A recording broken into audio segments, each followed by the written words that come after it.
بعضی ها تلقین میکنن ملت را همیشه که خب اینش بد است اونش بد است، پس ملت چیکار کنه؟ در همین هجرت و در همین پراکندگی و در همین نابسامانی چند سال دیگر باید واقع بماند. اگر 5 سال دیگر همین حاکمیت دوام کند 100% مطمئن باشید که ما کره شمالی خواهیم شد. از کره شمالی هم میگذریم. امروز ملت این آمادگی را دارد، وقتش رسیده است، اما چگونگی این تغییر حاکمیت دیگر باید که مورد بحث و بررسی قرار بگیرد.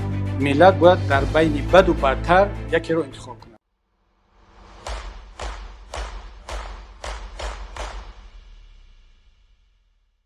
وظیفه ما و شما همدیران عزیز این است که با همه این گروه ها باید کار کرد، بخصوص با این جوانان، بخصوص با این کسانی که میترسند که اگر حاکمیت عوض شد همه چی از دست میرود، اونها به جای کار میمونند، ملت از دست میرود. نه، وقتی که ما با آنها هر روز صحبت کنیم، صمیمانه صحبت کنیم، واقعیت ها را بگیم، من باور دارم که اکثر این کسانی که امروز خواسته یا نخواسته در جبهه قرار گرفتن که نمیخواهند حاکمیت عوض شود، دیر یا زود به جبهه واقعی ملی خواهند پیوست و صف طرفداران تغییر حاکمیت بیشتر خواهد شد.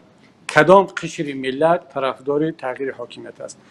میتوانم گفت که قشرهای از همه مهم، قشرهای از همه سرشمار، قشرهای از همه آگاه و خالص ملت که عبارت است از مهاجرین، از صاحبکاران، از روشنفکران، از دکتران و معلمان آگاه و بیدار، از روزنامه‌نگاران، از اهل ایجاد، اینها طرفدار تغییر حاکمیت هستند. اصلا امکان ندارد که یک انسان آگاه یک حکومت خانوادگی را تحمل کند و قبول داشته باشد. این را برای خودش تحقیر میداند. این آدمی آگاه چی تاجیک باشد، چی ازبک، چی روس، چی افریقایی و چی امریکایی. اما اگر یک نفر خودش را انسانی آگاه و بیدار میگیرد، میاد از یک حکومت خانوادگی دفاع میکند، پس بدانید که این آدم بگذار حتی انسانی آگاه و روشنفکر هم باشد، یک منفیت دارد، یک منفیت مادی، یک منفیت پولی، یا اینکه بیمار محلگرایی هست، یک انسانی طبیعتا چاپلوس است. پس میتوان خلاصه کرد که اکثریت ملت طرفدار تغییر حاکمیت است، ضرورت تغییرات حاکمیت هست، ملت اکثریت این را میخواهد. نباید انتظار باشیم که 100% همه ملت این را بخواهد بعد ما بگیم که الان وقتش رسید. در هیچ کشور، در هیچ لحظه تاریخی، در هیچ ملت 100% این را نمیخواهد. کافی است که اکثریت کم هم باشد، 51%، 52% این را بخواهد، باید که این حاکمیت تغییر کند.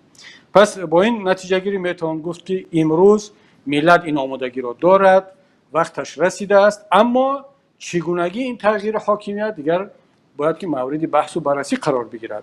وقتی که صحبت‌های قبلی من بود، بعضی از دوستان یک باره آمدن گفتن خب مسئله استعفای رحمان رو در میان گذاشتن، مسئله قیام مردمی، انقلاب. برادران عزیز، هم دیاران، باید در این مسئله خیلی شفاف و آشکار بود. یکم، حاکمیت امروزه خانوادگی باید تغییر کند. دوم، ملت این حق را دارد، ملت به این پخته رسیده است.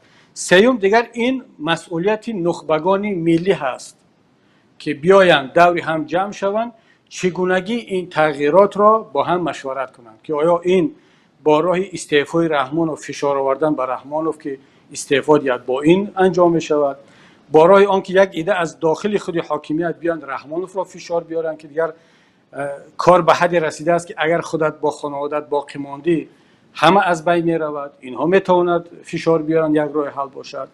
اگر اینا نشد دیگر میماند اون که مردم، ملت خودش مجبور است که دست به کار شود، چه با راه گوناگون قیام این مسئله را حل کند. اما این نیست که الان کسی مشخصا بیاد بگه که حتما با راه قیام مردمی، انقلاب یا راه استعفا. نه، تمام این گزینه‌ها در بالای میز هست. ملت خودش باید تصمیم بگیرد و اون نخبگان ملی باید دوری هم جمع شوند و راه و روش را معین کنند. و از همه مهمش، تکرار میکنم، اون خریطه راهی بعد از رحمانوف را ما باید با هم بشینیم مشورت کنیم که تاجیکستان ما چگونه باشد.